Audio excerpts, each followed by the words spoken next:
হ্যাঁ, শুরু করুন।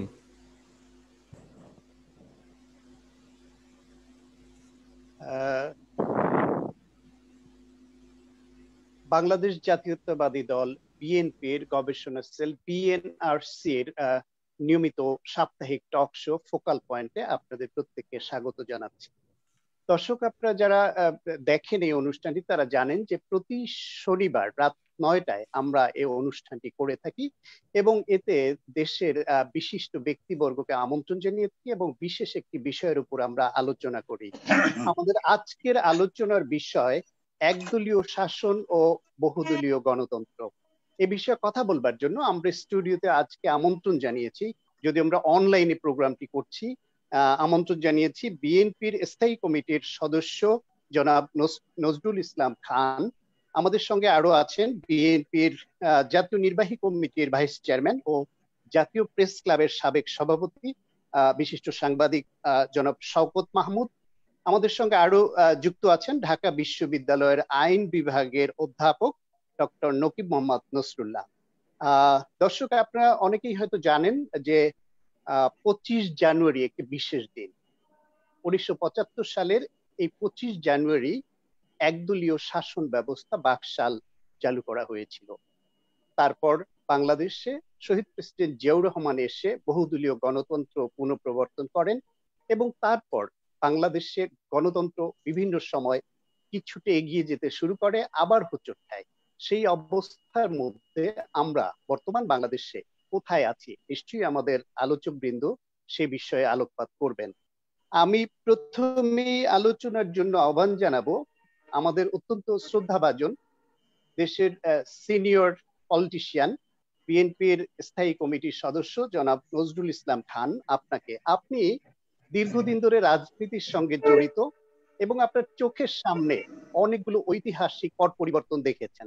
আপনি যদি আমাদের একটু বলেন দর্শকদের জন্য যে 1975 সনে একটি স্বাধীনতার পরে যে গণতান্ত্রিক পদ্ধতিতে রাষ্ট্র ব্যবস্থা শুরু হয়েছিল সেটি কেন একদলীয় শাসন ব্যবস্থার দিকে গেল, কোন প্রেক্ষাপটে কেন যেতে হলো, তাতে আমাদের দেশের কতখানি ক্ষতি হলো, এবং সেখান থেকে আবার শহীদ প্রেসিডেন্ট জিয়াউর রহমান কখন কিভাবে বহুদলীয় গণতন্ত্রে দেশকে আনলেন। ধন্যবাদ ডক্টর সাহিত্য। আপনি যে প্রশ্ন করেছেন আর কি, এটা অনেক অনেক বড় জবাব দিতে হয় আর কি, যে কারণ কিভাবে আমাদের গণতন্ত্র আসলো এবং কিভাবে আমরা আবার হারালাম সেটা, এবং আবার কিভাবে সেটা পুনরুদ্ধার হলো। এটা অনেক লম্বা ইতিহাস, কয়েক বছরের ইতিহাস। বাট এটাকে খুব সংক্ষেপ করে নিয়ে আসতে চাইলে যেটা বলা যাবে আর কি, সেটা হলো যে ইনফ্যাক্ট আমাদের এই যে ভূখণ্ড আজকে আমরা রক্ত স্বাধীন করেছি, যার নাম বাংলাদেশ, এই ভূখণ্ড তো এক সময় বহু বহু বছর আগে সামন্ত রাজাদের অধীন ছিল, কিংবা স্বাধীনও ছিল আমরা বলতে পারি, কিন্তু ছোট রাজ্য হিসাবে আর কি। আবার এই রাজ্যের সঙ্গে আরো অন্যান্য কিছু রাজ্য মিলে আবার স্বাধীন রাজ্য হিসাবে ছিল। কিন্তু এই অঞ্চলের মানুষ বরাবরই একটু স্বাধীনতা প্রিয় ছিল। এই আমরা বাংলার 12 ভূঁইয়াদের কথা আমরা জানি যে তারা এমনকি প্রবল ক্ষমতাশালী মোগলদের বিরুদ্ধে পর্যন্ত তারা লড়াই করার সাহস দেখিয়েছে। যাই হোক, এই দেশের মানুষ আমরা যারা, আমরা পাকিস্তানের জন্য মূলত আমরাই বেশি লড়াই করেছি। যারা পাকিস্তানের পশ্চিম অঞ্চলে, যারা পরবর্তী পর্যায়ে পাকিস্তানকে শাসন করেছে, আমাদেরকে শাসন করেছে, কিন্তু তাদের অবদান আমাদের চেয়ে অনেক কম পাকিস্তান প্রতিষ্ঠায়। কিন্তু আমরা সেই অবদানের যে মূল্য সেটা আমরা পাই নাই, মর্যাদাও পাই নাই আমরা। কিন্তু আমাদের সেই আকাঙ্ক্ষা আমরা ধারণ করেছি, আমরা লালন করেছি আমাদের মধ্যে, যার ফলে আমরা 52 সালে ভাষার জন্য যুদ্ধ লড়াই করেছি আমরা। 54 সালে আমরা পাকিস্তানিদের বিরুদ্ধে গণতান্ত্রিক ভাবে নির্বাচনী লড়াইয়ে বিজয়ী হয়েছি। এরপরে ছাত্র আন্দোলন হয়েছে, স্বায়ত্তশাসন আন্দোলন হয়েছে, এবং শেষ পর্যন্ত 71-এ আমরা মুক্তিযুদ্ধ করেছি দেশটাকে স্বাধীন করার জন্য। এই যে আন্দোলনগুলি আমি বলছি, এর সবগুলিই ছিল গণতান্ত্রিক আন্দোলন, সবগুলিই ছিল গণতান্ত্রিক অধিকার প্রতিষ্ঠার জন্য আন্দোলন। সেটা ভাষার জন্য হোক, সেটা শিক্ষার জন্য হোক, সেটা তার অর্থনৈতিক মুক্তির জন্য হোক, যে কারণেই হোক আর কি, কিন্তু গণতান্ত্রিক আন্দোলন ছিল সেসব আর কি। এমনকি 1970-এর নির্বাচনে যে বিজয়ী রাজনৈতিক দল, তাদেরকে যদি গণতন্ত্রের রীতি মেনে ক্ষমতা হস্তান্তর করা হতো, তাহলে সম্ভবত বাংলাদেশ স্বাধীনতার যুদ্ধ নাও হতে পারত। কিন্তু সেটাও হয় নাই বলেই আমরা লড়াই করেছি, মুক্তিযুদ্ধ করেছি। আমাদের যাদের সে সময় লড়াই করার বয়স হয়েছিল, আমরা অত্যন্ত ভাগ্যবান যে আমরা সেই সময়টা কাজে লাগিয়েছি, লড়াই করেছি। লড়াই করেছি আমরা গণতন্ত্র প্রতিষ্ঠার জন্য, অধিকার প্রতিষ্ঠার জন্য। এবং কেন সেই গণতন্ত্র প্রয়োজন? কারণ পাকিস্তান আমলে আমাদের যে অভিজ্ঞতা, সেটা হলো যে গণতন্ত্র নাই বলেই আমাদেরকে বৈষম্যের শিকার করা হয়েছে, আমাদেরকে দারিদ্র্যের শিকার করা হয়েছে, আমাদেরকে নানাভাবে বঞ্চিত করা হয়েছে, বঞ্চনার শিকার করা হয়েছে। অতএব গণতন্ত্র মানে আমরা শুধুই ভোটের অধিকার সেটা না, আমরা গণতন্ত্র মানে আমরা বুঝেছিলাম যে বৈষম্য থেকে মুক্তি, শোষণ থেকে মুক্তি, অত্যাচার নিপীড়ন থেকে মুক্তি, এবং নিজেদের যে অধিকার, মানুষ হিসাবে, নাগরিক হিসাবে যে অধিকার, সে অধিকার প্রতিষ্ঠার জন্য আমরা গণতন্ত্র চেয়েছিলাম। এবং সেই লড়াইয়ে আমরা লক্ষ লক্ষ মানুষ জীবন দিয়ে, আমাদের মা বোনদের ইজ্জতের বিনিময়ে আমরা স্বাধীনতা লাভ করেছিলাম। স্বাধীনতা লাভ করেছিলাম আমরা এক বিপুল আকাঙ্ক্ষা হৃদয়ে ধারণ করে। একেবারে নিরস্ত্র একটা জাতি, বিশ্বের অন্যতম শক্তিশালী একটা মানে সুসজ্জিত এবং অত্যন্ত ভালোভাবে প্রশিক্ষিত একটা সেনাবাহিনীর বিরুদ্ধে লড়াইয়ে নেমেছিলাম আমরা আর কি। আমার মনে আছে যে আমরা যে প্রশিক্ষণ দিয়েছি যাদেরকে, বা আমরা নিজেরা প্রশিক্ষণ নেওয়ার পরে আমাদেরকে যিনি সবচেয়ে ভালো অস্ত্র পেয়েছেন, তিনি একটা হয়তো এসএমজি বা সাব মেশিন গান, এটা মানে সবচেয়ে ভালো অস্ত্র আর কি, কমান্ডার যারা ওই টাইপের তারা পেয়েছে আর কি। কিন্তু আর বাকিরা কেউ ম্যাক্সিমাম একটা রাইফেল, আর না হয় কয়েকটা গ্রেনেড, কিংবা আপনার প্রশিক্ষণ দিয়ে শুধুই প্রশিক্ষণ নিয়ে চলে আসা যে সময় মতো আপনার অস্ত্র পাঠিয়ে দেওয়া হবে, পৌঁছে দেওয়া হবে। এই যে অবস্থা আর কি, তার মধ্যেও লক্ষ লক্ষ মানুষ প্রশিক্ষণ নিয়েছে, যুদ্ধ করেছে। এটা একটা ঐতিহাসিক ঘটনা, এটা একটা অসম যুদ্ধ, কিন্তু সেই যুদ্ধ হয়েছিল ন্যায্য দাবির পক্ষে সাহসী মানুষদের সাথে অন্যায্য কাজে নিয়োজিত কিছু প্রশিক্ষিত মানুষের, কিছু ক্ষমতাবান মানুষের। সেই লড়াই আমরা বিজয়ী হয়েছিলাম। কিন্তু আমাদের সেই বিজয় স্বাধীনতার মাত্র কয়েক বছরের মধ্যেই ব্যর্থ করে দেওয়া হয়েছিল। আমি শব্দটা এটাই বলতে চাই যে ব্যর্থ করে দেওয়া হয়েছিল, ব্যর্থ হয়েছিল না, ব্যর্থ করে দেওয়া হয়েছিল। কারণ এর পরবর্তী পর্যায়ে শহীদ জিয়ার আমলে আমরা দেখেছি যে সততা এবং ঐক্য এবং আকাঙ্ক্ষার সম্মিলন যদি আমরা ঘটাতে পারি, তাহলে আসলে আমরা ব্যর্থ হই না। হই নাই, জিয়াউর রহমান সাহেবের আমলে আমরা আবার সফল হয়েছিলাম। কিন্তু আগের আমলটায় আমাদেরকে, স্বাধীনতার পরবর্তী কয়েক বছরে আমাদেরকে ব্যর্থ করে দেওয়া হয়েছে। যারা সবাই মিলে আমরা লড়াই করেছিলাম, সবাইকে মুক্তিযুদ্ধের বা স্বাধীনতার অংশীদার বলে স্বীকার করা হয় নাই।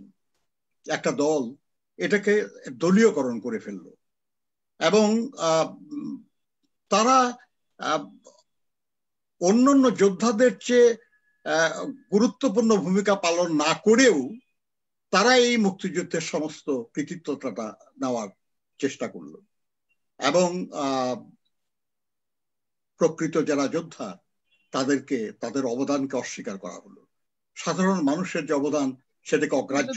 একটু যদি যোগ করি, যে আপনি যদি বলেন যে শুধু অস্বীকার করাই না, সেই সময় আমরা যারা দেখেছেন তারা বলেন, যারা দেখেননি তারা নিশ্চয়ই বই পুস্তকে ইতিহাসে জানেন যে রক্ষী বাহিনীর মাধ্যমে দেশপ্রেমিক অসংখ্য মানুষকে যে হত্যা করা, গুম করা, দুর্ভিক্ষ এবং রাষ্ট্র পরিচালনায় গণতান্ত্রিক পদ্ধতির পরিবর্তে আমি যেটা বলতে যাচ্ছি সেটা হলো যে এই যে অস্বীকার করার ফলে সত্যিকারের দেশপ্রেমিক, সত্যিকারের স্বাধীনতা সংগ্রামীদের এই যে অবহেলা করার ফলে যেটা দাঁড়ালো সেটা হলো যে ক্ষমতার মূল জায়গাগুলিতে আসন গেড়ে বসলো তারা, যাদের দেশপ্রেম, যাদের মানুষের প্রতি ভালোবাসা অপেক্ষাকৃত কম কিংবা নাই।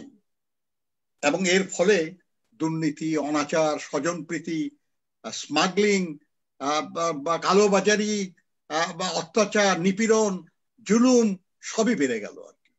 এখন এই যে পরিস্থিতিটা সৃষ্টি হলো এবং যার ফলে দেশের সাধারণ মানুষ ক্ষতিগ্রস্ত হলো, আপনার কৃষক সহযোগিতা না পেয়ে নিঃস্ব হয়ে যাচ্ছিল, কলকারখানা বন্ধ হয়ে যাচ্ছিল, পাটের গুদাম আগুন লেগে পড়ে যাচ্ছিল, সাধারণ মানুষ কর্মহীন হচ্ছিল, নতুন কর্মসংস্থান হচ্ছিল না। কিন্তু তারা চোখের সামনে দেখছিল যে কিছু লোক নানা সুযোগ সুবিধা নিয়ে তারা ফুলে ফেঁপে উঠছে। এই যে ক্ষোভ, এই যে বেদনা মানুষের, এটাকে ধারণ করে কেউ কেউ একটা রাজনৈতিক সুবিধা নেওয়ার চেষ্টা করেছে। কিন্তু তাদের সেই রাজনৈতিক যে চিন্তা ভাবনা বা চেতন, সেটাও সম্ভবত অসম্পূর্ণ ছিল, যে কারণে তারাও খুব একটা সফল হতে পারে না। কিন্তু সেই আন্দোলনকে, সেটাও ন্যায্য আন্দোলন ছিল, সেটাকে দমানোর জন্য তৎকালীন সরকার তার সমস্যা সমাধানের পরিবর্তে যারা সমস্যা সংকুল তাদের বিরুদ্ধে শুধু দলীয় সন্ত্রাসীদের না, রক্ষী বাহিনী নামে একটা বাহিনী গঠন করে তাদেরকে নির্যাতন করেছে, নিপীড়ন করেছে, অনেক মানুষকে হত্যা করা হয়েছে। এবং যখন দেখা গেল যে তাতেও কিছু হয় না, এবং আমি আপনাদের দুটো দৃষ্টান্ত বলি আপনাকে। সেই সময় ছাত্র সংসদের যত নির্বাচন হচ্ছিল সেখানে ক্ষমতাসীন দল হেরে যাচ্ছিল, এবং সেখানে ট্রেড ইউনিয়নে, কলকারখানাগুলিতে সিবিএ নির্বাচন হচ্ছিল, সেখানেও ক্ষমতাসীন দলের শ্রমিক সংগঠন হেরে যাচ্ছিল। সরকার আইন করে বলে দিল যে সিবিএ নির্বাচন বন্ধ, আর কোন নির্বাচন হবে না। তারা হারতে রাজি নয়। অধিকারকে মানে হরণ করার চেষ্টা, এমনকি জরুরি অবস্থা জারির আগেই হয়েছে ট্রেড ইউনিয়নরা দমন করার মাধ্যমে। এরপরে তারা ৭২-এর সংবিধানে, যেটা ছিল না পরবর্তী পর্যায়ে তৎকালীন সরকার সংবিধানের অন্তর্ভুক্ত করেছিল জরুরি অবস্থা জারির বিধান, এবং ৭৪ সালের বিশেষ ক্ষমতা আইন, এই দুটো দিয়ে আন্দোলনকে দমানোর চেষ্টা করেছে তারা। এটা একটা অগণতান্ত্রিক পন্থায়। কিন্তু যখন তাতেও সামাল দিতে পারে নাই, তখন তারা একদলীয় শাসন চাপিয়ে দিয়েছে জনগণের উপর।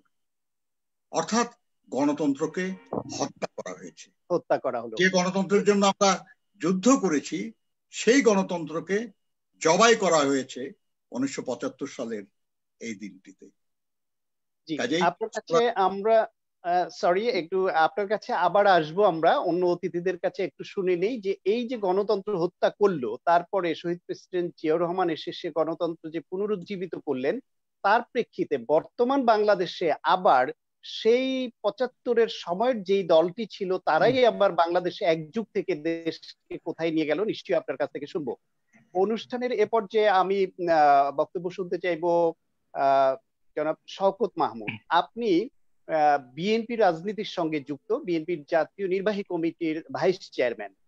এ পরিচয়ের বাইরে আপনি আপাদমস্তক একজন সাংবাদিক। আপনি সাংবাদিকতায় দীর্ঘদিন ছিলেন, সম্পাদক ছিলেন এবং জাতীয় প্রেস ক্লাবের সভাপতি হিসেবেও দায়িত্ব পালন করেছেন। তাই আপনার কাছ থেকে ওই দিকটি একটু বেশি শুনতে চাইবো যে ১৯৭৫ সালে একদলীয় শাসন বাকশাল করার সময় ৪টি পত্রিকা সরকারের নিয়ন্ত্রণে রেখে বাকি সব পত্রিকা বন্ধ করে দিল এবং সেই সময় অসংখ্য সাংবাদিক বেকার হয়ে গেলেন। সেই প্রেক্ষাপটে সাংবাদিকদের করণীয় কি ছিল বা কি হয়েছে, এবং শহীদ প্রেসিডেন্ট জিয়াউর রহমানের সময় এসে তা থেকে কিভাবে দেশে উত্তরণ ঘটলো, এবং পরবর্তীতে আপনি বর্তমান বাংলাদেশে আবার ওই দলটি সংবাদ মাধ্যমকে কিভাবে বন্ধ করে হস্তক্ষেপ করছে, নিশ্চয়ই সেটা বলবেন। শুরুতে যদি ৭৫-এর প্রেক্ষাপট এবং পরবর্তী প্রেক্ষাপটটা বলেন। ধন্যবাদ ডক্টর সায়ন্ত সাখাওয়াত। আমি আজকে বিএনআরসির টক শোতে অংশ নিতে পেরে অত্যন্ত আনন্দিত বোধ করছি এবং একই সঙ্গে যারা দর্শক শ্রোতা আছেন তাদেরকে ধন্যবাদ জানাই। দেখুন, নজরুল ইসলাম খান আমার শ্রদ্ধেয় নেতা। তিনি যে স্বাধীনতা যুদ্ধের যে প্রেক্ষাপটটি বর্ণনা করেছেন, যে আমরা গণতন্ত্র মনা মানুষ গণতন্ত্র চাইতে চাইতে, স্বাধিকার চাইতে চাইতে এক পর্যায়ে যখন দেখলাম যে পাকিস্তানি শাসকরা কোনোভাবেই গণতন্ত্র দেবে না, তখন একটি নির্বাচনের মধ্য দিয়ে আমরা একটি মুক্তিযুদ্ধ করি এবং মুক্তিযুদ্ধে আমরা স্বাধীনতা ছিনিয়ে আনি। এবং স্বাধীনতার সংগ্রামের মূল লক্ষ্যই ছিল যে আমরা স্বাধীন রাষ্ট্র পাবো এবং আমরা গণতন্ত্র পাবো। এবং স্বাধীনতার ঘোষণায় পরিষ্কার উল্লেখ করা রয়েছে যে বাংলাদেশের জনগণ 3টি লক্ষ্যে মুক্তিযুদ্ধ করেছিল। একটি হচ্ছে সাম্য প্রতিষ্ঠা, দ্বিতীয় হচ্ছে মানবিক মর্যাদা প্রতিষ্ঠা, এবং তৃতীয়ত হচ্ছে যে সামাজিক ন্যায় বিচার নিশ্চিত করা। তো এই 3টি লক্ষ্য হচ্ছে গণতন্ত্রের একটা অন্যতম প্রধান 3টি স্তম্ভ। এই স্তম্ভগুলো অর্জনের জন্যই কিন্তু আমরা লড়াইটা করি।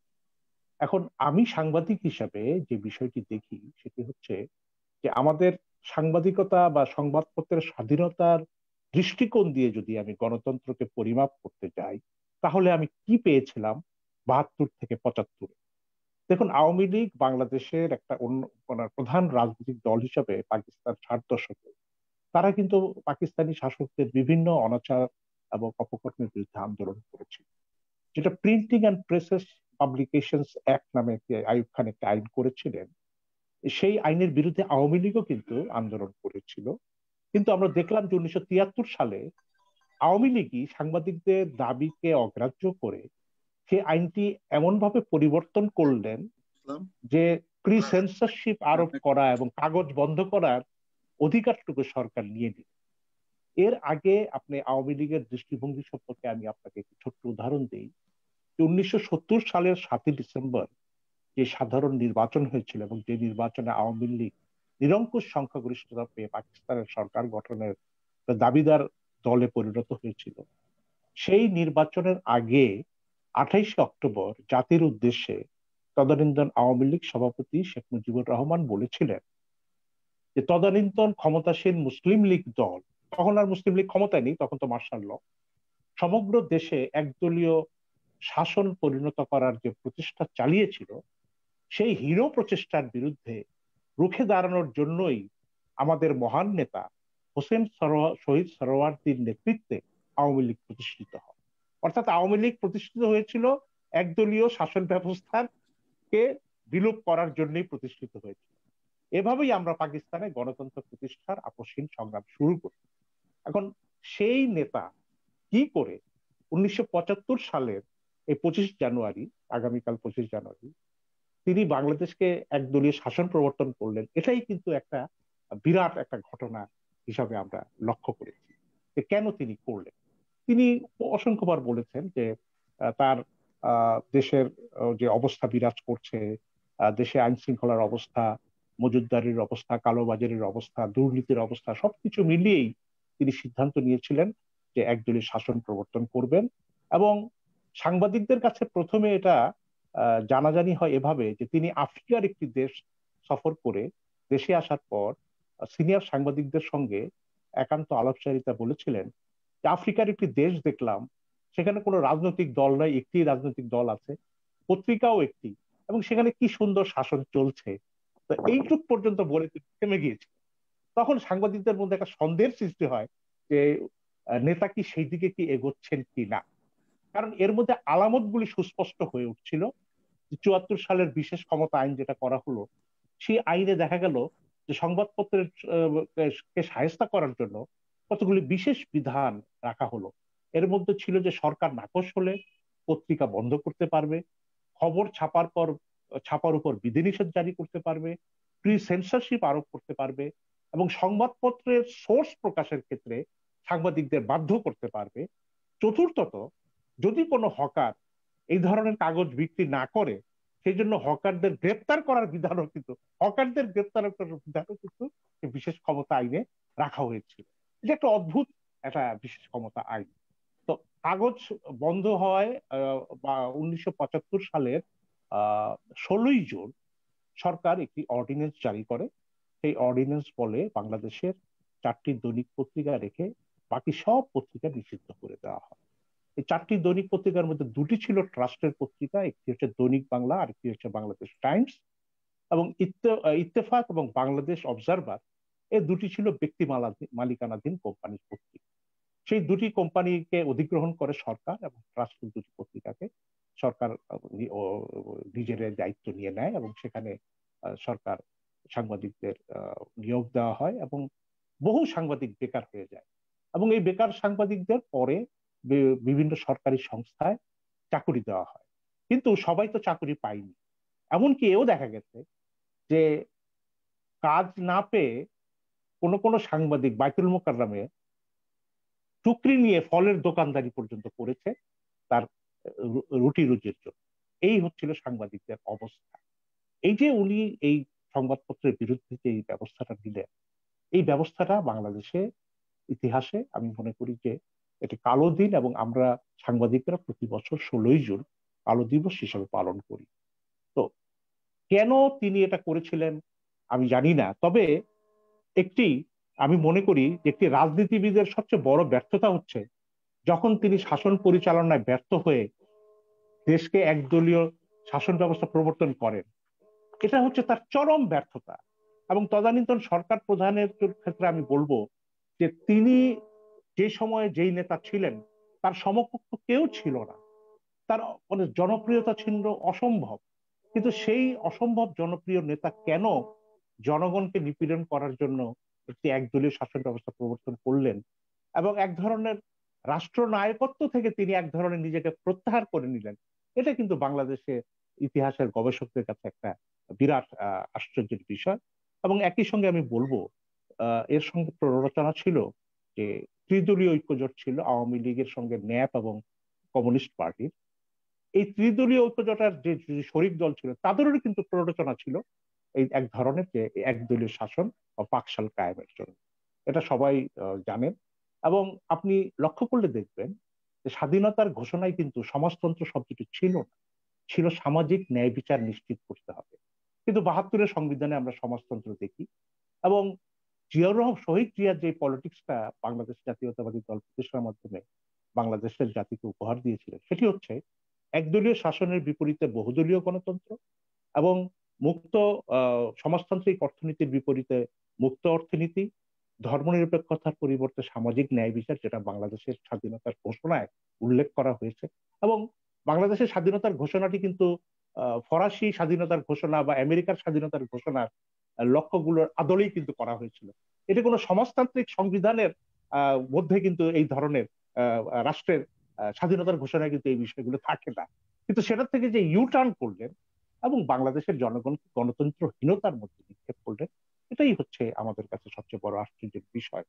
তো শহীদ জিয়ার যেই নীতিগুলো ছিল যে আপনার একদলীয় শাসনের বিপরীতে বহুদলীয় গণতন্ত্র, তিনি শহীদ জিয়া বহুদলীয় গণতন্ত্র উপহার দিলেন। শুধু উপহার নয়, তিনি বিশ্বাস করতেন যে সংবাদপত্রের স্বাধীনতা না হলে এই বহুদলীয় গণতন্ত্র টেকে না, গণতন্ত্র এবং টেকসই সেই হবে জন্য না। টেকসই হবে না, এবং সেই জন্য তিনি সংবাদপত্রের স্বাধীনতা দিলেন এবং জনগণের অধিকার তিনি ফিরিয়ে দিলেন। এবং এটা হচ্ছে আমি মনে করি যে বাংলাদেশে একটা ঐতিহাসিক ঘটনা, যে শহীদ জিয়ার যে উপহারটি, এটা আমাদের জাতির জন্য একটা নতুন পথ নির্দেশিকা ছিল, এবং জাতি তাতে মারাত্মকভাবে লাভবান হয়েছে বলে আমি মনে করি।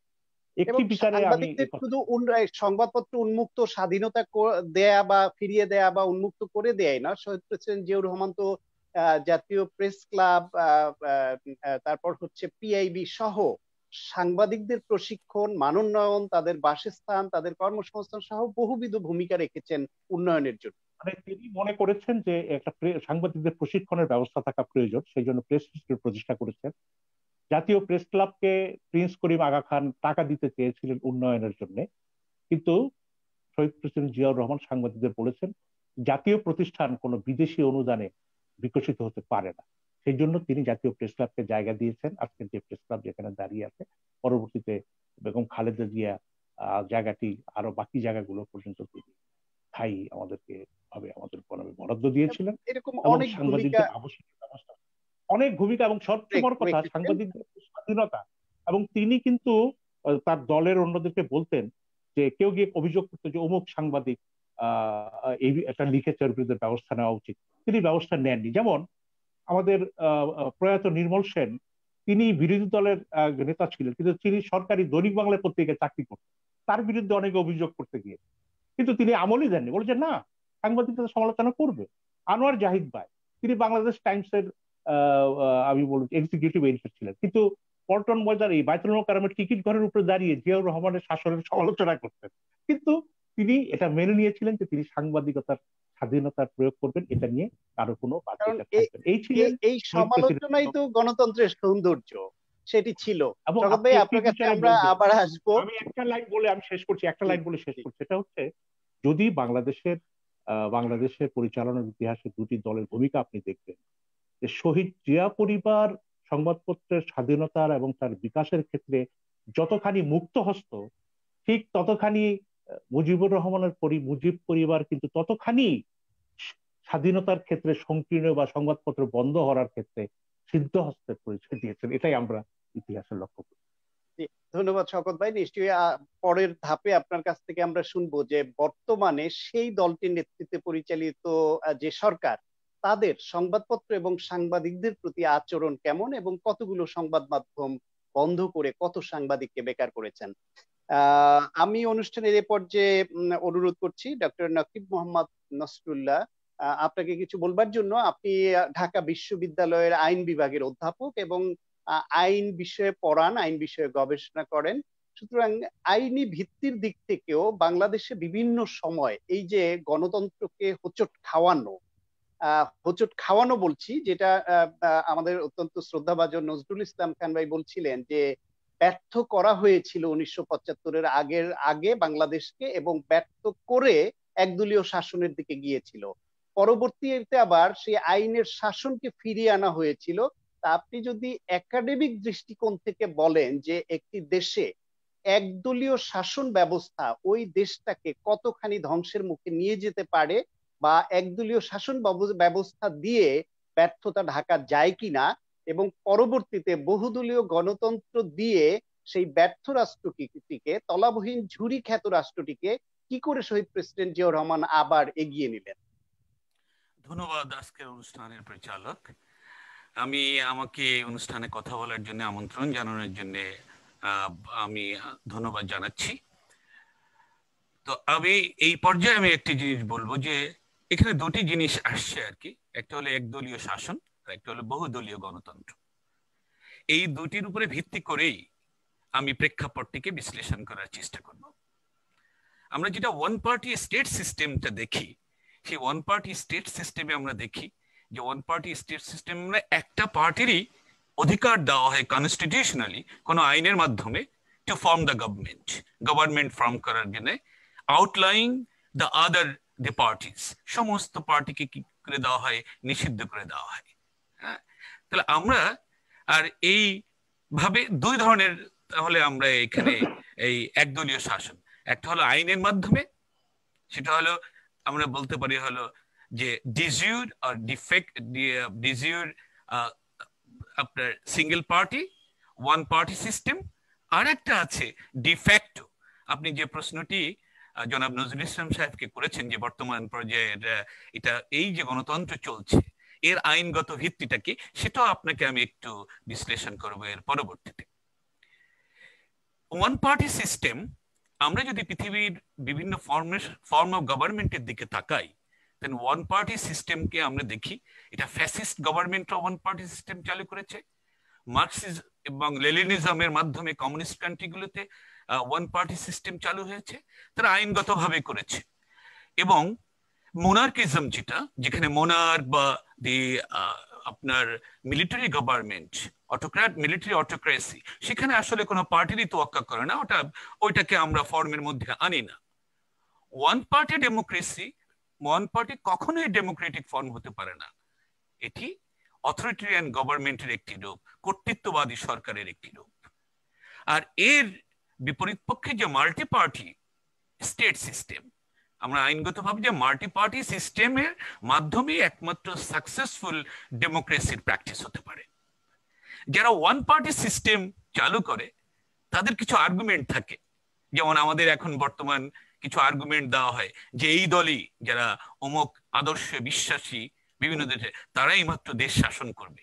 ঠিক ওয়ান পার্টি যারা এই ধরনের ওয়ান পার্টি সিস্টেম তৈরি করেছে, যেমন আমরা ধরেন সোভিয়েত ইউনিয়নে একটি মাত্র পার্টি, রাশিয়া মানে আপনার চায়নায় একটি মাত্র পার্টি, তারা আর্গুমেন্ট করতো, এই কমিউনিজম এবং মার্কসিজম আর্গুমেন্ট করতো ন্যাশনাল ইউনিটিকে ধরে রাখার জন্য, অমুক চেতনাকে ধরে রাখার জন্য আমাদের ওয়ান পার্টি সিস্টেম চালু করতে হবে। এবং কোন কোন দেশে দেখা গেছে যে কলোনিয়াল সিস্টেম থেকে যখন ইন্ডিপেন্ডেন্স হয়েছে, তখন যে পার্টি ইন্ডিপেন্ডেন্সের জন্য লিড দিয়েছে সেই পার্টি ওয়ান পার্টি সিস্টেম চালু করেছে। আমরা এখন তাহলে ওয়ান পার্টি সিস্টেমে যে গণতন্ত্র, যে স্টেট প্র্যাকটিস, স্টেট সিস্টেম, যে রুলিং, সেই রুলিং কখনো ডেমোক্রেটিক সিস্টেম না। পাশাপাশি মাল্টি পার্টি সিস্টেম, এটা হলো ডেমোক্রেটিক প্রসেস। ওয়ান পার্টি সিস্টেমের আরেকটা জিনিস হলো যে তাদের ইলেকশন যদি তারা হোল্ড করে, সেই ইলেকশনে ইনক্লুসিভ ইলেকশন হয় না, মাল্টি পার্টি রিপ্রেজেন্টেশন বা পার্টিসিপেশন থাকে না। এই মাল্টি পার্টি এটাকে দুইটা ভাগে ভাগ করা হয়, একটা হলো ডিজিউর আর একটা হলো ডিফ্যাক্টো। মানে আইন করেই বলা হয় যে শুধু এই পার্টি ইলেকশন করতে পারবে। আপনারা জানেন নর্থ দি কোরিয়ার ইলেকশনের ব্যাপারে একটা মাত্র পার্টি ইলেকশনে পার্টিসিপেট করে, আর কেউই পার্টিতে ইলেকশন করে না। মানে এত ধরনের লিমিটেশন ইম্পোজ করা হয়েছে। এবং কোন কোন আদর্শবাদী দেশেও দেখা যায় যে একটা পার্টি সিস্টেমের মধ্যে বিভিন্ন ব্যক্তি তারা পার্টিসিপেট করতে পারবে, কিন্তু কোনো দলের সেখানে স্বীকৃতি দেওয়া হয় না। তো মাল্টি পার্টি সিস্টেমে এইটাকে লিফট করা হয়, এটাকে আপরুটিং করা হয়, যে এই মাল্টি পার্টি সিস্টেমে সবাই পার্টিসিপেট করতে পারবে এবং ফ্রি এবং ফেয়ার ইলেকশনের মাধ্যমে তারা গভর্নমেন্ট ফর্ম করে অংশগ্রহণ করতে পারবে। এখন একটা মেজরিটি পার্টি জয়লাভ করতে পারে, কিন্তু অ্যাটলিস্ট অন্য পার্টির জন্য দ্বার বন্ধ থাকবে না, কোনো ধরনের ব্যারিয়ার থাকবে না। তারা যদি নির্বাচনে তাদের মাইনরিটি সিট, তারা মেজরিটি সিট অন্যরা গেইন করে, এরা যদি মাইনরিটি সিটও গেইন করে, তারপরেও লেজিসলেটিভ প্রসেসে তাদের পার্টিসিপেশন থাকে। আমরা জানি যখন two party system, two party system মানে দেখা যায় নির্বাচনের ক্ষেত্রে দুইটা পার্টি মেজরিটি ভোট পায়। কোন কোন সময় আইদার ইউএসএ তে দেখেন অথবা ডেমোক্রেটিক অথবা রিপাবলিকান। আমরা ইউনাইটেড স্টেটস সিস্টেম দেখি, এটা টু পার্টি সিস্টেম, কিন্তু অন্য পার্টিকে পার্টিসিপেশন থেকে কি করা হয় না, প্রিভেন্ট করা হয় না, তারাও এখানে কি করতে পারে, পার্টিসিপেট করতে পারে। তাহলে মাল্টি পার্টি সিস্টেমে সবার জন্য কি করা হয়, ওপেন করা হয় পার্টি সিস্টেমে, এবং তারা যেভাবেই এটা একটা কোয়ালিশন সিস্টেমের গভর্নমেন্ট, যেমন হ্যাঙ্গিং পার্লামেন্টে একটা মাল্টি পার্টি সিস্টেম, হ্যাঙ্গিং পার্লামেন্টের মাধ্যমে কি করা যায়, আপনার ইনশিওর করা যায়। কিন্তু আমাদের দেশ যখন স্বাধীন হলো, যে কথা আমাদের নজরুল ইসলাম ভাই বলেছেন যে স্বপ্ন নিয়ে, আপনি যদি আমাদের কনস্টিটিউশনের প্রিএমবলের দিকে তাকান, তাহলে প্রিএমবলে যে এই মুক্তিযুদ্ধ কিসের জন্য, কি অর্জনের জন্য, এই একটা ডেমোক্রেটিক প্রসেসের মাধ্যমে একটা সোসাইটি নির্মাণ করার জন্য, যে সোসাইটি সোশ্যালিস্ট সোসাইটি, যে সোসাইটি থাকবে ফ্রি ফ্রম এক্সপ্লয়টেশন, আর সেখানে কি প্রতিষ্ঠিত হবে? Rule of law, fundamental human rights and fundamental freedoms and equality and justice. Fundamental freedom এবং হিউম্যান রাইটস এবং fundamental freedom, one party system is opposed to the realization of the human rights and fundamental freedoms. এর কর্তৃত্ববাদী শাসনে আসলে কর্তৃত্ববাদী শাসনে rule of ল প্রতিষ্ঠিত হয় না, কারণ রুল অফ ল প্রতিষ্ঠা করতে হলে independence of the independence of জুডিশিয়ারির দরকার হয়, ইনফ্লুয়েন্স ফ্রি জুডিশিয়ারির দরকার হয়। কিন্তু কর্তৃত্ববাদী সরকারে আমি দেখি কি এক্সিকিউটিভ কি লেজিসলেচার সবাই আপনার কি করে, সবাই প্রভাবিত হয় সরকারের মাধ্যমে। অতএব অথরিটেরিয়ান গভর্নমেন্টে কোনো স্কোপ নেই ডেমোক্রেসির চর্চায়। এটা একমাত্র সম্ভব মাল্টি পার্টি ডেমোক্রেসি। আমাদের কনস্টিটিউশনের মাধ্যমে বর্তমান বাংলাদেশে ঘটছে। না আমি একটু আসি সেইটা যখন আমাদের এত প্রিএম্বলের মধ্যে যে ওয়ার্ড থাকে, আমরা কনস্টিটিউশন বা যে কোনো লিগ্যাল টেক্সটে আমরা সেটাকে ধারণ করি যে philosophy and the main objectives of the state governance, তাহলে আমাদের ফিলসফি ছিল গণতন্ত্র। সেই এবং আর্টিকেল 11 আমরা দেখি সেখানে বলা হয়েছে যে state shall B A democracy, that means a democratic state. সেখানে কি হবে? ইফেক্টিভ পার্টিসিপেশন থাকবে প্রত্যেক পর্যায়ে, এবং সেই ইফেক্টিভ পার্টিসিপেশন কিসের মাধ্যমে হবে? থ্রু ইলেকশনের মাধ্যমে হবে। পরবর্তীতে আজকের যে দিনের কথা উল্লেখ করেছেন 25 জানুয়ারি, সেই 25 জানুয়ারি যে 4th অ্যামেন্ডমেন্টটা পাশ করা হলো, সেই 4th অ্যামেন্ডমেন্টের পাশ করার মাধ্যমে বাংলাদেশের সংবিধানের মেজর চেঞ্জেস আনা হয়। সেই মেজর চেঞ্জেস এর মধ্যে দুটি বড় চেঞ্জ, যেটা বাংলাদেশের মূল আসলে রাষ্ট্রিক চরিত্রে, ডেমোক্রেসির চরিত্রেই কি আঘাত করে। আমি একটা যেটা প্রেসিডেন্সিয়াল ফর্ম অফ ডেমোক্রেসি, এই প্রেসিডেন্সিয়াল ফর্ম অফ ডেমোক্রেসি আমরা জানি যেটা পার্লামেন্টারি ফর্ম অফ ডেমোক্রেসিকে রিপ্লেস করলো প্রেসিডেন্সিয়াল ফর্ম অফ ডেমোক্রেসি, সেখানে টার্ন করলো, যেটা অনেক ডেমোক্রেটিক সিস্টেমে আছে। কিন্তু পরবর্তী যেটা আমরা দেখি পার্ট 6A এটাকে ইনসার্ট করা হলো। সেখানে পার্ট 6 এতে দ্য ন্যাশনাল পার্টি, এই সেখানে শিরোনাম ছিল এটা। আর্টিকেল 117 এর মাধ্যমে ইন্ট্রোডিউস করা হলো ওয়ান পার্টি সিস্টেম, যেখানে প্রেসিডেন্টের ইচ্ছা অনুসার তার সন্তুষ্টি মোতাবেক দেয়ার শ্যাল বি, তিনি অর্ডার করতে পারেন যে তার ওয়ার্ডের মাধ্যমে বাই হিজ অর্ডার তিনি ডিরেক্ট করতে পারেন there shall be only one political party of the state। তাহলে আমরা দেখি এই চতুর্থ সংবিধানের মাধ্যমে যে সংবিধানটি পাশ হয়েছে এই 25শে জানুয়ারি, সেই সংবিধানের মাধ্যমে one party system, state practice, যে ওয়ান পার্টি রুলিং সিস্টেমকে কি করা হয়েছে? ইন্ট্রোডিউস করা হয়েছে। তাহলে আমরা গণতন্ত্রের থেকে আমাদের উত্তরণ ঘটলো হলো একদলীয় শাসন ব্যবস্থায়। এটা আইনগতভাবে এটা ইন্ট্রোডিউস করলো। আমরা পরে নিশ্চয়ই আপনার কাছ থেকে আরো শুনবো, আমাদের আরো দুজন, এবং আমি একটু জানি যে এর থেকে জিয়াউর রহমান কিভাবে উত্তরণ ঘটালো পরবর্তীতে, সেটাও আমি এর সাথে যদি পরবর্তীতে আমরা আলোচনা পরে নিশ্চয়ই বলবেন। আমি এ পর্যায়ে আবার অনুরোধ জানাচ্ছি জনাব নজরুল ইসলাম খান, আপনি দীর্ঘদিন ধরে রাজনীতির মানুষ, একদম শওকত ভাই সম্পর্কে যেরকম বলছিলাম আপাদমস্তক সাংবাদিক, আপনি সেরকম আপাদমস্তক একজন রাজনীতিবিদ। শহীদ প্রেসিডেন্ট জিয়াউর রহমানের বিএনপি গড়া থেকে শুরু করে আপনি এই দলটির সঙ্গে আছেন এবং তার যে বহুদলীয় গণতন্ত্রের যে প্রবর্তন করেন তার সবকিছু সাক্ষী আপনি কাছ থেকে দেখেছেন। বহুদলীয় গণতন্ত্র শুধু একটি শব্দ নয়, কি কি উপাদান তার মধ্যে ছিল যাতে করে তিনি সফল হয়েছিলেন খুব একটু সংক্ষেপে যদি বলেন, এবং সেই সঙ্গে বর্তমান যে দলটি কর্তৃত্ববাদী শাসন চালাচ্ছে বাংলাদেশে, যাদের হাত ধরেই 1975 সালে বাকশাল এসেছিল, এই দলটি আসলে সবসময় এক লিখিত বা অলিখিত ভাবে একদলীয় শাসন বা কর্তৃত্ববাদী শাসনের দিকেই ঝুঁকে পড়ে কেন?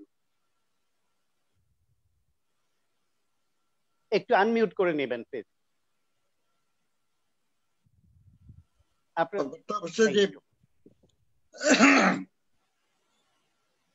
একদলীয় যে শাসন, এটা তো কোনো মতেই গণতান্ত্রিক বলাই যায় না, যেটা আমাদের নাসরুল্লাহ সাহেব বললেন, যেটা আর কি, যে এটাকে আমরা ওই জন্যই বলি যে একদলীয় স্বৈর শাসন। এটা কোনো মতেই হিসেবে গণতন্ত্র না, গণতন্ত্র হতে পারে না আর কি। এবং এটা নিয়ে আপনি এটা আপনি বলেছেন আমি রাজনীতি করি বলেই বলছি আপনাকে যে 1970 সালের যে সাধারণ নির্বাচন, তার আগে 28শে অক্টোবর তৎকালীন পাকিস্তান আওয়ামী লীগের প্রেসিডেন্ট হিসাবে শেখ সাহেব জাতির উদ্দেশ্যে বক্তব্য রাখছিলেন বেতারে, এবং সেখানে তিনি বলেছিলেন যে তদানীন্তন ক্ষমতাসীন দল অর্থাৎ মুসলিম লীগ দেশকে একদলীয় রাষ্ট্রে পরিণত করার যে প্রচেষ্টা চালিয়েছিল, সেই হীন চেষ্টার বিরুদ্ধে রুখে দাঁড়ানোর জন্যই আমাদের মহান নেতা মরহুম হোসেন শহীদ সোহরাওয়ার্দীর নেতৃত্বে আওয়ামী লীগ প্রতিষ্ঠিত হয়। যদিও এটা ভুল, আওয়ামী লীগ প্রতিষ্ঠিত হয়েছে মাওলানা ভাসানীর নেতৃত্বে। যাই হোক, উনি যেটা বলেছেন আর কি তার বক্তব্য, এইভাবেই আমরা পাকিস্তানে গণতন্ত্র প্রতিষ্ঠার আপোষহীন সংগ্রাম শুরু করি। আমাদের সেই সংগ্রাম আজও শেষ হয়নি। এটা বলেছেন উনি 1970 সালের 28শে অক্টোবর। ঠিক তার 5 বছরও হয় নাই, তার হাত দিয়েই একদলীয় স্বৈর শাসন হয়েছে।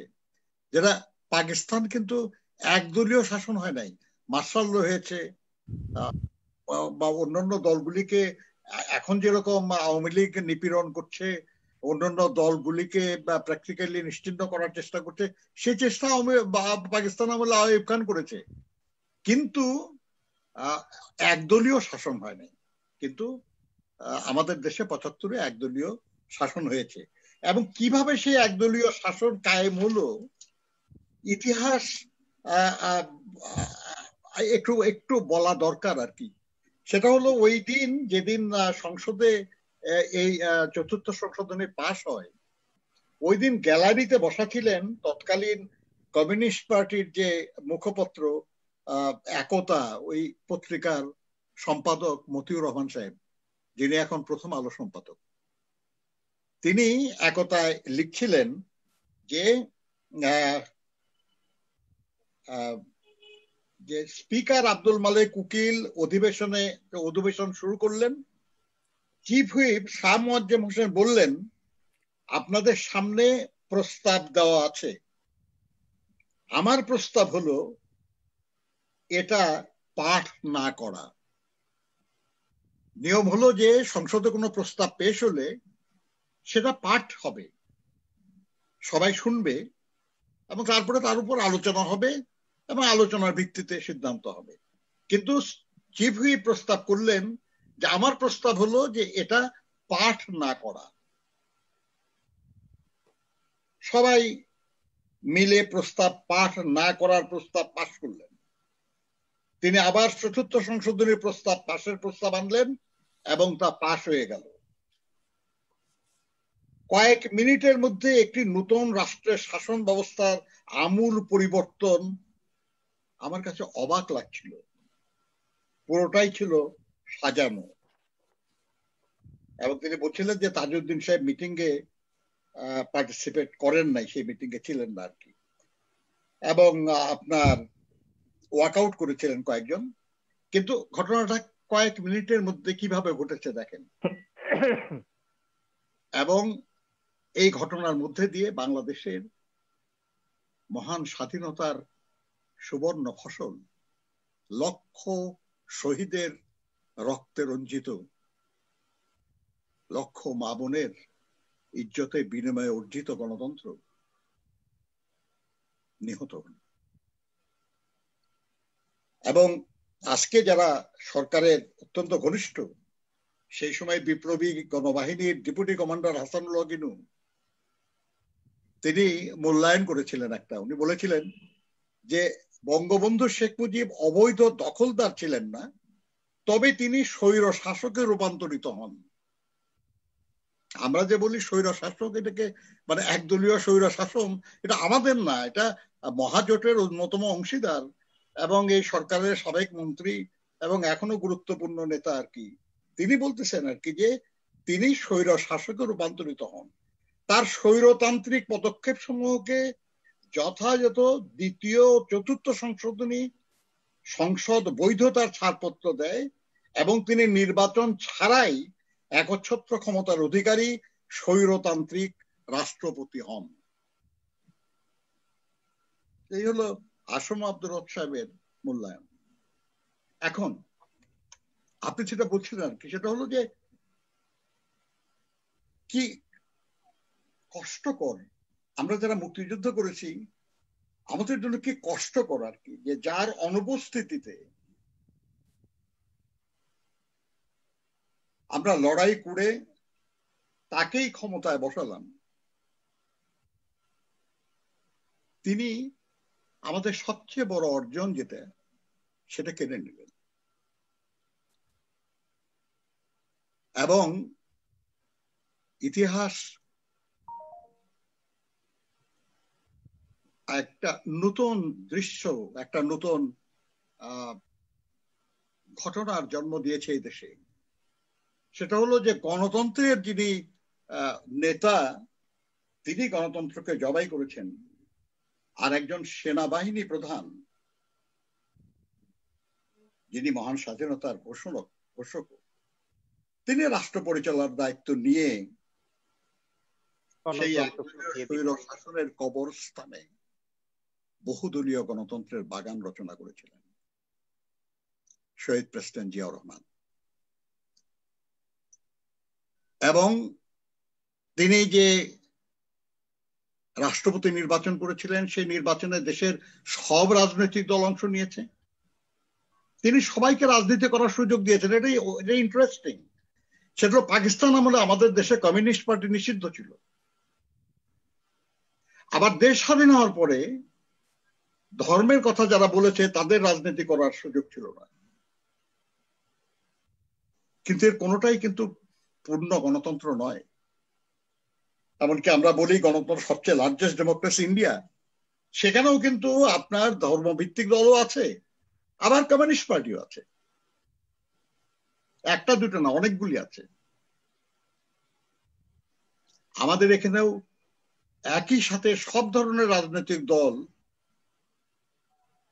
কাজ করেছে, শুধুই শহীদ রাষ্ট্রপতি জিয়াউর রহমানের আমলে। তিনি যে পিপিআর করেছিলেন, সেই পিপিআর এর আওতায় অনেকেই রেজিস্ট্রেশন নিয়েছে। তবে তথ্য হিসাবে আপনাদের জানা থাকা দরকার, সেটা হলো যে জিয়াউর রহমান সাহেবের যে রাষ্ট্রপতি নির্বাচন, এমনকি তিনি তার অধীনে যে সংসদ নির্বাচন হয়েছিল 1979-এ, এর কোনোটাতেই কিন্তু জামাতে ইসলামী বলে কোনো রাজনৈতিক দল অংশগ্রহণ করে নাই। জামাতে ইসলামী প্রথম অংশগ্রহণ করে দেশের নির্বাচনে 1986 সালে এরশাদের অধীনে, এবং সেখানে আওয়ামী লীগ অংশগ্রহণ করেছে, বিএনপি অংশগ্রহণ করে নাই। তো আপনার কি ইতিহাস?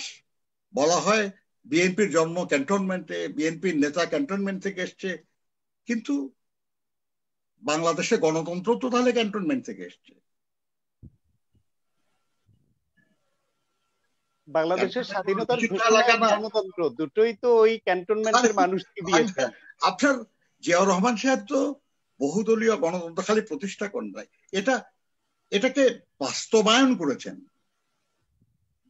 এবং ওই প্রথম সব রাজনৈতিক দল নির্বিঘ্নে অংশগ্রহণ করেছে, এবং সবচেয়ে কালারফুল পার্লামেন্ট ছিল 1979 সালের পার্লামেন্ট। বহু রাজনৈতিক দলের বহু গুরুত্বপূর্ণ নেতা সেই পার্লামেন্টের সদস্য ছিলেন। মানে তখন একটা সহাবস্থান ছিল বিভিন্ন দলের, রাজনৈতিক দলগুলোর মাঝে এবং সংসদ পরিচালনায়। অবশ্যই। তো আপনি অনুমতি দিলে আপনার এই যে এটাকে আমরা বলি যে বহুদলীয় গণতন্ত্র পুনঃপ্রতিষ্ঠিত হওয়া, কি হয়েছিল 1974-75 সালের জানুয়ারিতে দুইটা ঘটনা ঘটছিল। কিন্তু একটা হলো যে সব দল বাদ একদলীয় সরকার হবে, আর সরকারের পদ্ধতি হবে রাষ্ট্রপতি শাসিত সরকার। এর আগে ছিল পার্লামেন্টারি ফর্ম অফ গভর্নমেন্ট, মন্ত্রী পরিষদ শাসিত সরকার।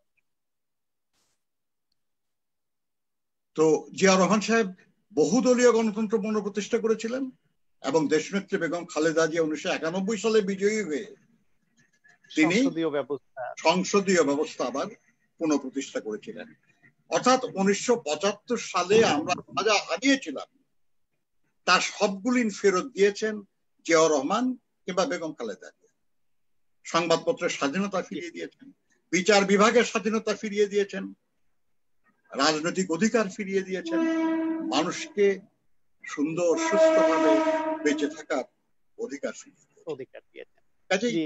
আপনাকে এই পর্যায়ে একটু ধন্যবাদ দিতে চাই। একটু আপনার অনুমতি নিয়ে আমি শওকত মাহমুদ ভাইয়ের কাছে একটু যেতে চাই। শওকত ভাই, আপনি শুনছিলেন ইতিহাসের কথা, অ্যাকচুয়ালি কি ঘটেছে দেশে, এবং আপনি সবই জানেন। তো সংবাদপত্রের তখনকার পরিস্থিতি নিয়ে এর আগের বার আপনি বলেছেন, কিন্তু বর্তমান বাংলাদেশে তো এই যে সরকার আছে তারা তো বলছে তারা অনেকগুলো টিভি সেন্টারের পারমিশন দিয়েছে, অনেক পত্রিকার পারমিশন দিয়েছে, আমরা তাদের আমলে টক শোতে গিয়ে অনেকে কথা বলতে পারছি। সুতরাং সংবাদ মাধ্যমের স্বাধীনতা তো আছে। আপনার কি মনে হয়? দেখুন, কোথায় আছে আমাদের বাংলাদেশের মানুষ এবং সংবাদপত্রের পাঠক এবং টিভি, ইলেকট্রনিক বা বৈদ্যুতিন মাধ্যমের যারা দর্শক শ্রোতা, তারা সবাই জানেন যে বাংলাদেশের সংবাদপত্রের স্বাধীনতা কি অবস্থায় আছে। আমি এই প্রসঙ্গে যাবার আগে শুধু একটি কথা বলতে চাই, সেটা হচ্ছে যে শহীদ প্রেসিডেন্ট জিয়াউর রহমান যে বহুদলীয় গণতন্ত্র করেছিলেন তার একটি ছোট্ট উদাহরণ আমি দিতে চাই। সেটি হচ্ছে যে উনি প্রথম কিন্তু মন্ত্রণালয় ভিত্তিক স্থায়ী কমিটি সংসদে প্রবর্তন করেছিল। প্রতিটি মন্ত্রণালয়ের জন্য একটি করে স্থায়ী কমিটি হবে। এর আগে কিন্তু আমাদের রুলস অফ প্রসিডিউরে পার্লামেন্টের অথবা সংবিধানে কিন্তু কয়েকটি কমিটি ছাড়া, পার্লামেন্টারি কমিটি ছাড়া কমিটির কোনো বিধান ছিল না। কিন্তু তিনি মন্ত্রণালয়গুলো বা মন্ত্রীদের কাজের জবাবদিহিতা নিশ্চিত করার জন্য সেই স্থায়ী কমিটি করেছে। এবং আশ্চর্যের বিষয় হলো, ভারতীয় লোকসভা অর্থাৎ ইন্ডিয়ান পার্লামেন্টে কিন্তু তখনও স্থায়ী কমিটি মন্ত্রণালয় ভিত্তিক প্রবর্তন করা হয়নি। বাংলাদেশে উনি প্রবর্তন করার পরে ভারতীয় লোকসভা সে বাংলাদেশের এই মডেলটি ফলো করেছে যে প্রত্যেকটি মন্ত্রণালয়ের জন্য একটি করে স্থায়ী কমিটি লোকসভায় হতে হবে। এটা আমি একটা উদাহরণ দিলাম।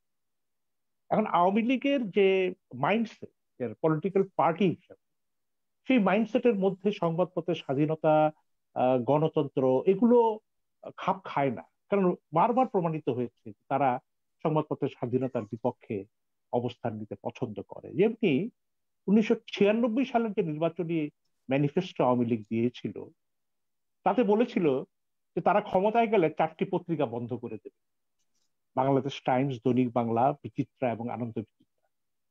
আমার তো মনে হয় যে বিশ্বের কোন দেশের কোন রাজনৈতিক দল ক্ষমতায় গেলে পত্রিকা বন্ধ করে দেবে এই ধরনের ঘোষণা কেউ দেয়নি।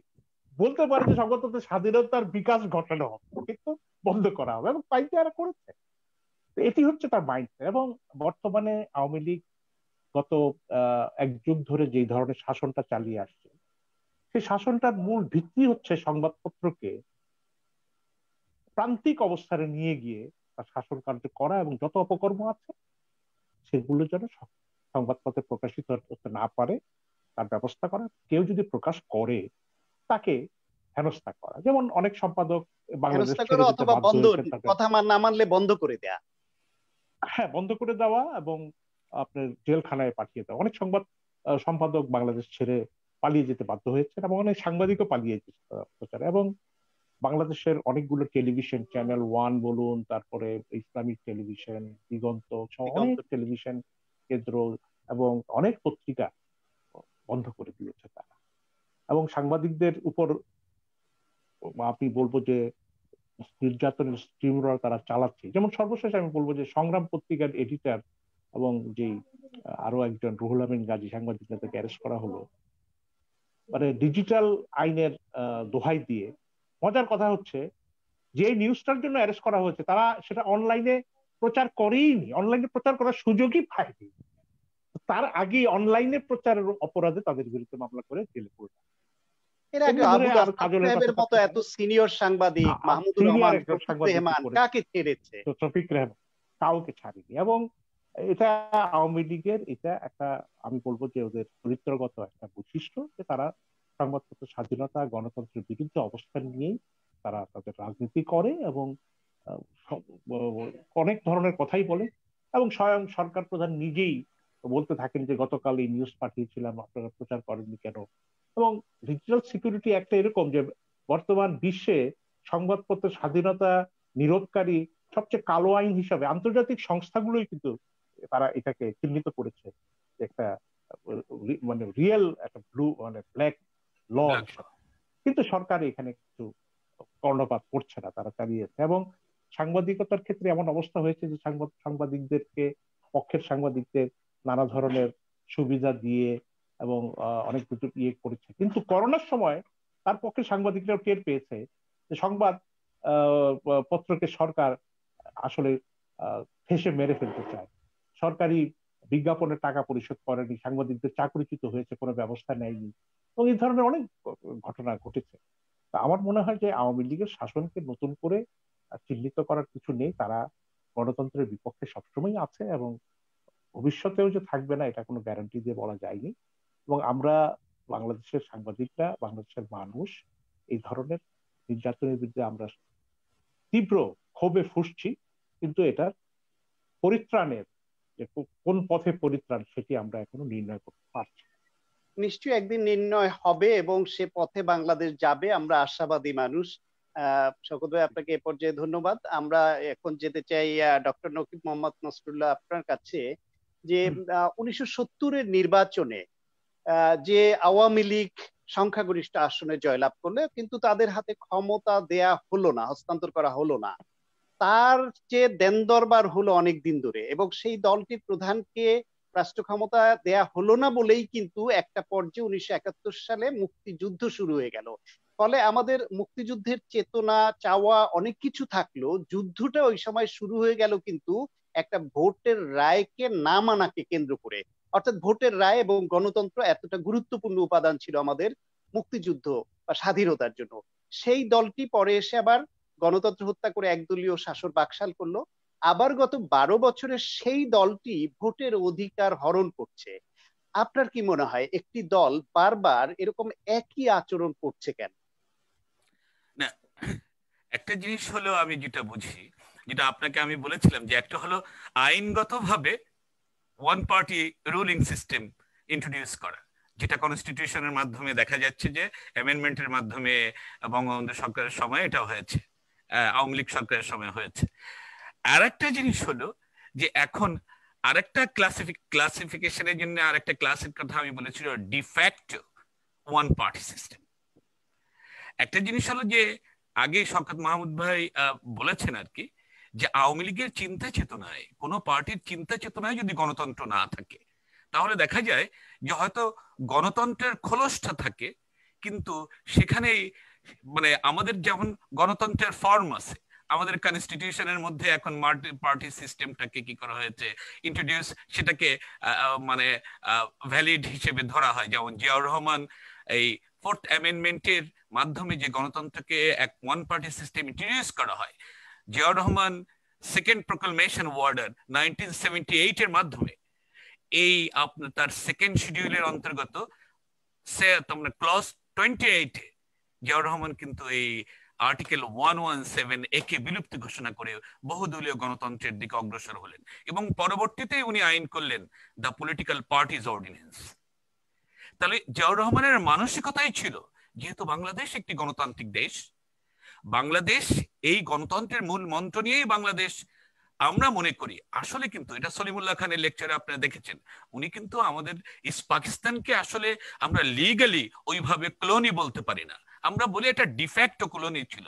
মূলত কলোনিয়াল সিস্টেম ছিল হলো ব্রিটিশ আমলে, কিন্তু তারপরে ওটা আমরা কলোনি ধরে আমরা বলি যে আমরা কলোনির থেকে, একটা কলোনিয়াল পাওয়ার থেকে ইন্ডিপেন্ডেন্স অর্জন করেছি। তো এই জিয়াউর রহমানের চিন্তা চেতনায়, এটা সবাই উল্লেখ করেছেন, ছিল হলো গণতন্ত্র, যার কারণেই এই কনস্টিটিউশনাল যে প্রোক্লামেশনের পরে উনি আবার দি পলিটিক্যাল পার্টিজ অর্ডিন্যান্স করেছেন 1978-এ।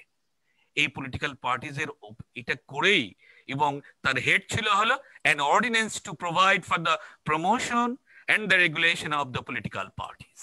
এইটি হলো আইনগত মূল মন্ত্র, আইনগত দলিল বহুদলীয় গণতন্ত্রের উত্তরণ। যে পার্টি স্বাধীনতার সময় সংগ্রাম করেছে তারা, তাদের চিন্তায় একটা জিনিস ছিল যে কর্তৃত্ববাদ তাদেরকে পেয়ে বসেছে, তারা মনে করেছিল মেজরিটি।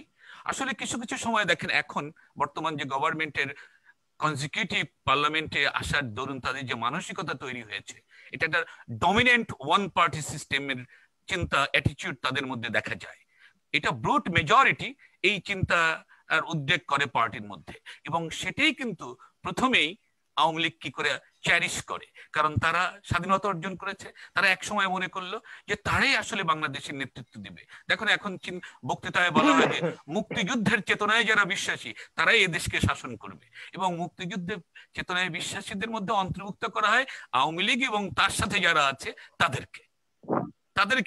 আর আওয়ামী লীগ এবং তাসের বাইরে যারা, তারা মুক্তিযুদ্ধের চেতনায় বিশ্বাসী না, কারণ কেউ যদি মুক্তিযুদ্ধের চেতনায় বিশ্বাসী হয় সে বিএনপি করতে পারে না অথবা অন্য কোনো পলিটিক্যাল পার্টি করতে পারে না। শুধু আওয়ামী লীগ এবং আওয়ামী লীগের সাথে যারা জোটবদ্ধ অ্যাফিলিয়েটেড গ্রুপ তারাই শুধু মুক্তিযুদ্ধের চেতনায়। এই এমনকি তারা রাজাকার হলেও, হ্যাঁ তারা রাজাকার হলেও এই যে ডমিনেন্সটা তৈরি করেছে, এই ডমিনেন্সটা তৈরি করার মাধ্যমে তারা প্ল্যান করে, ধরেন 100 বছরের প্ল্যান করে। কারণ একটা ডেমোক্রেটিক গভর্নমেন্ট সবসময় সে অন্য একটা গভর্নমেন্টকে, ডেমোক্রেটিক গভর্নমেন্ট অন্য পার্টিকে সে ওয়েলকাম করবে, কিন্তু এ তার পরিকল্পনায় নেয় 100 বছরের পরিকল্পনা নেয়, 50 ইয়ার্সের পরিকল্পনা, ধরেন 1940 সাল পর্যন্ত পরিকল্পনা নেয়, এখন আবার 2000 সাল পর্যন্ত পরিকল্পনা নিচ্ছে। তার মানে সে ধরেই নিচ্ছে যে আমি 2000 সাল পর্যন্ত বাংলাদেশ শাসন করব। এবং এই পরিকল্পনাটাকে সে বাস্তবায়ন করার জন্য কি করে, মাল্টি পার্টি সিস্টেমে সমস্ত পার্টির যে পার্টিসিপেশন, দুই স্তরের পার্টিসিপেশন, একটা হলো participation in the election, and through participation they have the right to gain political party if people give them the support. এই যে অবস্থাটা এরা সেখানে কি করেছে, এই নির্বাচনটাকে যাতে ফ্রি এবং মাল্টি পার্টি সিস্টেমের এইখানে ফ্রি এবং ফেয়ার ইলেকশন, ল্যারি আর একজন আমেরিকান সায়েন্টিস্টের অনুসারে যে মাল্টি পার্টি সিস্টেমে বহুদলীয় গণতন্ত্রের জন্য ফ্রি এবং ফেয়ার ইলেকশন হলো একটা প্রি কন্ডিশন। এবং ফ্রি এবং ফেয়ার ইলেকশন এটা কি আছে, ফর্মে আছে, বাস্তবে নেই। এখানে যাতে অন্য পার্টি এখানে উইন করতে না পারে এটা প্রিভেন্ট করে। তাহলে যদি কোনো পার্টির চিন্তা চেতনা এইরকম হয়, ফর্ম কিন্তু খাঁচাটা কিন্তু গণতান্ত্রিক, যেমন আমাদের কনস্টিটিউশনাল যারা ইনস্টিটিউট তার মধ্যে নির্বাচন হচ্ছে, কিন্তু কোনো পার্টি যাতে না আসতে পারে, অন্য পার্টি যাতে ক্ষমতায় না আসতে পারে, তার জন্য সকল ধরনের প্রচেষ্টা চালানো হয়। এটা হলো de facto one party system, যেটা কার্যত ওয়ান পার্টি সিস্টেম। সেই পথে এই দলটি হাঁটছে, এই পথে, এবং এই ক্যারেক্টারটা হলো অথরিটেরিয়ান ক্যারেক্টার। অতএব এই গণতান্ত্রিক সরকারের চরিত্র লিকুয়ান যেমন আপনার, তার ছিল যে অন্য পলিটিক্যাল পার্টিরা কি বলছে তার প্রতি কোনো ধরনের ই করতো না, নিজে যেটা কারো পার্টিসিপেশনকে, আপনার কালেকটিভ পার্টিসিপেশনকে সবসময় ইগনোর করতো। তাহলে বর্তমান আওয়ামী লীগ যারা ইলেকশনের মাধ্যমে তারা বলে এসেছে, তাদের দলের লোকজনই বলছে যে ইলেকশন যদি ফেয়ার এবং ফ্রি ইলেকশন হয়, আমি অবাক হই। তাহলে দরজা খুঁজে পাবেন না, হ্যাঁ পাবে না। আমি অবাক হই যে এত এই ইলেকশনটা কি হলো, এটা তো সাক্ষী দেশের জনগণ। এটা হলো এভিডেন্স, এখানে ইন্ডিভিজুয়াল সাবজেক্টিভ ওয়েতে এভিডেন্স তালাশ করার দরকার হয় না। এই যে প্রিজাইডিং অফিসার আপনি কি দেখেছেন, এই পুলিশ অফিসারে আপনি কি দেখেছেন, এটা প্রাইম অফিস এভিডেন্স, সবাই জানে আর কি। কিন্তু একটি লোকও কিন্তু স্বীকার করে না যে আমি অনেক নির্বাচিত হয়েছি এই ভোটের মাধ্যমে, কেউ কিন্তু স্বীকার করে না, সত্যটিকে স্বীকার করে না। এই জন্য অথরিটেরিয়ান গভর্নমেন্টের কাজ হলো সবসময় একটি মিথ্যাবাদী সমাজ তৈরি করা, সেটাই তারা করে যাচ্ছে। আপনাকে এ পর্যায়ে ধন্যবাদ দিতে হচ্ছে। আমাদের 1 ঘন্টার অনুষ্ঠান, আমরা 1 ঘন্টার সময় পূর্ণ করেছি। তারপরও আমাদের কিছু প্রত্যাশার কথা শুনতে চাই, সেজন্য 3 জন অতিথির কাছে আমি একটি কমন প্রশ্ন রাখতে চাই। সবাই যদি 1-1.5 মিনিট করে একটু সংক্ষেপে বলেন অনুষ্ঠান শেষ করার আগে। প্রথমেই জনাব নজরুল ইসলাম খান, এই যে একটি সরকার যেটিকে আপনি বলছিলেন একদলীয় স্বৈরতান্ত্রিক সরকার, এ থেকে তো দেশবাসী উত্তরণ হোক সেটা চায়। এই অসহ অবস্থা থেকে বেরিয়ে আসার এর উত্তরণের পথ? সিম্পল, গণতন্ত্র, আইনের শাসন, জনগণের শাসন, এটাই হলো এখান থেকে বের হওয়ার একমাত্র পথ। কারণ তাহলেই শুধু আইনের শাসন যদি হয় তাহলে এই বিনা বিচারে হত্যা এটা বন্ধ হবে, অন্যায়ভাবে মানুষকে নির্যাতিত করা সেটা বন্ধ হবে, এবং নির্বাচন কমিশন যথাযথ নির্বাচন করবে, পুলিশ বিভাগ তার ভূমিকা পালন করবে, অন্যান্য বিভাগ তার দায়িত্ব পালন করবে, এবং যথাযথ নির্বাচন হলে জনগণের কাছে দায়বদ্ধ এবং জনগণের কাছে জবাবদিহিতামূলক সরকার প্রতিষ্ঠিত হবে। আর গণতন্ত্রের অর্থই সেটা। গণতন্ত্র হলো জনগণের শাসন। জনগণের শাসন মানেই হলো যে এই দেশটা পরিচালিত হবে জনগণের ইচ্ছা অনুযায়ী, তাদের ইচ্ছার বিরুদ্ধে না, এবং তাদের আকাঙ্ক্ষার বিপরীতে না, তাদের আকাঙ্ক্ষা অনুযায়ী। এবং সেই রাষ্ট্রে জনগণের আকাঙ্ক্ষা, জনগণের স্বার্থের বিরুদ্ধে কেউ কোনো কাজ করতে পারবে না, করলে তাকে জবাবদিহিতা করতে হবে, তাকে দায়বদ্ধ থাকতে হবে। সেরকম একটা সরকার কায়েম করার অর্থই হলো গণতন্ত্র পুনঃপ্রতিষ্ঠা করা। আমাদের দেশে গণতন্ত্র পুনঃপ্রতিষ্ঠাই এখন সময়ের দাবি, এবং সেটা করতে পারলেই শুধু বিদ্যমান সমস্যার সমাধান হবে, মহান মুক্তিযুদ্ধের যে আকাঙ্ক্ষা সে আকাঙ্ক্ষাও বাস্তবায়িত হবে। ধন্যবাদ আপনাকে। জনাব শওকত মাহমুদ, এই যে আমরা যে আকাঙ্ক্ষার কথা শুনলাম, গণতান্ত্রিক পদ্ধতিতে পরিচালিত একটি সরকার যার মাধ্যমে সমস্ত অধিকার রক্ষিত হবে, অর্জিত হবে, কিন্তু বর্তমানে যে সরকারটি আছে তারা যে এটি স্বেচ্ছায় দেবে না সেটি তো এদেশের মানুষ বুঝে গেছে। আপনি কি মনে করেন তাহলে এটি আদায় করার জন্য দেশবাসীর বা দল হিসেবে বিএনপির বা অন্যদের করণীয়? দেখুন, নির্বাচনের মাধ্যমে তারা যেই নির্বাচনের যে ব্যবস্থা দাঁড় করিয়েছে, নির্বাচনের মাধ্যমে এই সরকারকে তাড়ানো এটা অসম্ভব হয়ে দাঁড়িয়েছে। সেজন্য আমি মনে করি একটি সাহসী ও ইমানি আন্দোলন করে ব্যাপক গণজাগরণের সৃষ্টির মাধ্যমেই এই সরকারকে বিদায় করা উচিত। এবং তারপরেই কিন্তু আমি মনে করি একটি সুষ্ঠু এবং নিরপেক্ষ নির্বাচনের মধ্যে বাংলাদেশের গণতন্ত্রের ভবিষ্যৎ নির্ভর করছে। নিশ্চয়ই, আমরা সেই প্রত্যাশায় থাকলাম। ডক্টর নকিব মোহাম্মদ নসরুল্লাহ, আপনি একাডেমিক লোক, একাডেমিক দৃষ্টিকোণ থেকে আপনি কি মনে করেন, সংক্ষেপে যদি বলেন, যে থেকে উত্তরণের জন্য একটি রাষ্ট্রে তার অধিবাসীদের, তার এই দেশবাসীর এবং রাজনৈতিক দল এদের করণীয়? আমি আসলে স্বপ্ন দেখি, সবসময় স্বপ্ন দেখি এই অর্থে, আমরা পৃথিবীর ইতিহাসের দিকে তাকালে দেখি বিভিন্ন ধরনের স্বৈরতান্ত্রিক সরকার, একদলীয় শাসন, এটা সারা জীবনের জন্যই কিন্তু স্থায়ী হয়নি। যে কোনো সময় একটি পরিবর্তন এসছে। এই পরিবর্তনটা এসছে মানুষের চিন্তা চেতনায় এবং মানুষের কর্মের মাধ্যমেই।